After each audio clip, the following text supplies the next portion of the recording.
Hey guys, what's up? It's Charlie here, and today we're going to be looking at the 10 greatest magic tricks revealed. We all love magic, it's amazing. But what's even more amazing is how the magicians carry out their illusions and tricks. Get ready to witness some trade secrets magicians don't want you to know. But first, be sure to subscribe to Little Things for more amazing content produced daily.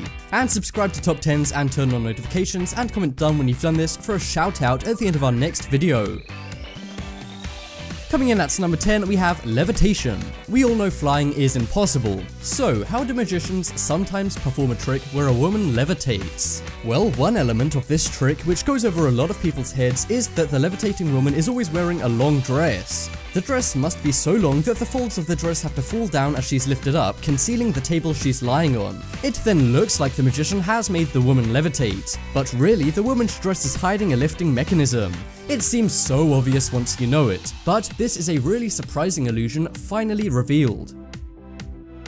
Next up is hand smoke. For this, take a matchbox and cut out the part you used to light the matches. Then place this in a bowl or a contained space and burn it. Wait for it to burn out, and then it will turn to dust. That dust is handy and has a name, phosphorus. To do the trick, rub the dust on your fingers and smoke will appear seemingly out of nowhere. This is how illusionists do those smoke disappearing tricks too. To do that, you need to rub a lot on your hands and then throw it on the floor hard. It will then create a grand puff of smoke where you can make your great escape. Next up is Michael Jackson lean. Even though he's now passed, people still love Michael Jackson's music. And even if you didn't like his music, you have to like his amazing dance moves. We all know the moonwalk, but what about his equally as mesmerizing, gravity-defying lean? The only thing about this move is that it was done more by Jackson's shoes rather than Jackson himself. Michael Jackson would wear specially made shoes which clipped into a screw inserted into the stage before the show. The shoes would allow him to lean as much as he wanted, as he was supported by the screw in the floor. So why don't other dancers and performers copy this? Well, he was quick to patent this design so that only he could use it. He used it in most shows, and even though it is an illusion, it still takes a lot of skill to master this move. Coming up next is zigzag. This illusion is very complex, but it's amazing to see how they do it. For this trick, 3 blades are apparently used to cut a woman into 3 halves. Then to confirm the body is in 3 parts, one of the body parts are moved to the left. The way they do it is as the woman steps into the box, she steps on a secret spring-operated hatch. She then slips into a compartment located inside the box. The woman will then sit cross-legged inside this compartment as the magician shuts all of the boxes. And then inside there are 2 openings. One is real, and that's where the woman puts her body parts. But the other opening is not, and mannequin parts wearing the same outfit as the woman will come out of them. It then looks like the woman's body's been cut up and moved around, when really it's just mannequin parts. Next up is soaring in half. This trick is a classic, and there's actually 2 methods magicians use to do this trick. The first method is to use a real woman but fake legs, but the other more impressive method is to use 2 real women. Using 2 real women is of course the best option as their legs can move. All magicians do is choose 2 people with the same skin tone so it looks like there's one woman getting cut in half. The lumps on the boxes are where the women go, and they're perfectly designed for the knees and body of the top half of the woman, and the other lump in the box will perfectly fit the other woman's legs out of the 2 holes. Although it doesn't look comfortable, it makes this trick work.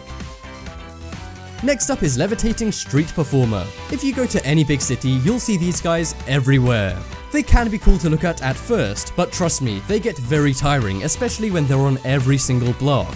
You may think these people are super strong holding onto the metal poles, but really there's a metal frame attached to the guy's pole. The guy will then sit dressed as Yoda or some kind of golden statue and confuse many tourists before asking them for money. But now you know how this works, you won't even need to pay, as you won't need to be inspecting close enough for them to ask. It does look cool, but it's also super simple. Next up is bending a spoon. This is the classic trick that made magician Uri Geller's career. He stunned people every week by bending a spoon with his mind. But it seems his illusion isn't so hard to pull off. First hide a small silver coin in the palm of your hand. Then hold it so that only the tip of the coin can be seen. Then place the coin on top of a spoon's handle so it looks like you're just holding a spoon. Then place the oval end of a spoon against a table and make it look like you're really trying to bend that spoon. Then drop the spoon slightly down the back of your hand while still holding the coin, and it will look like the spoon is actually starting to bend. Next up is tearing money. You wouldn't tear money, but sometimes you see magicians on television doing this. Really, however, they're not tearing money, as they can put it back together again.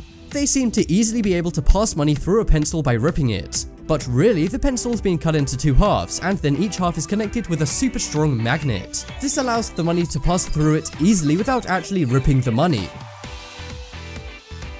Next up is disappearing cup. For this trick, place a glass of water and cover it with a handkerchief. Then pull the handkerchief up and throw it in the air, and then the glass will disappear. The way magicians do this is that there's a wire ring sewn into the handkerchief, which makes it seem like the glass is underneath the handkerchief. Also, there's a pouch on the table that the glass falls into as soon as the handkerchief is raised and the wire ring pushes it in. This has blown many minds, but is really super simple.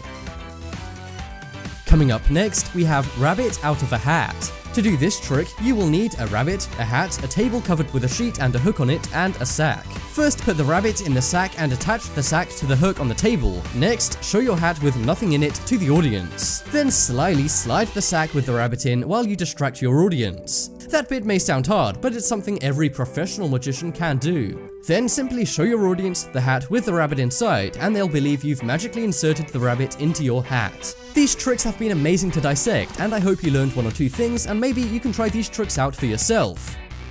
Check out the poll in the top right corner and you can vote for the greatest magic trick finally revealed. I think it's the levitation trick, because that was a real eye-opener to a seemingly impossible trick.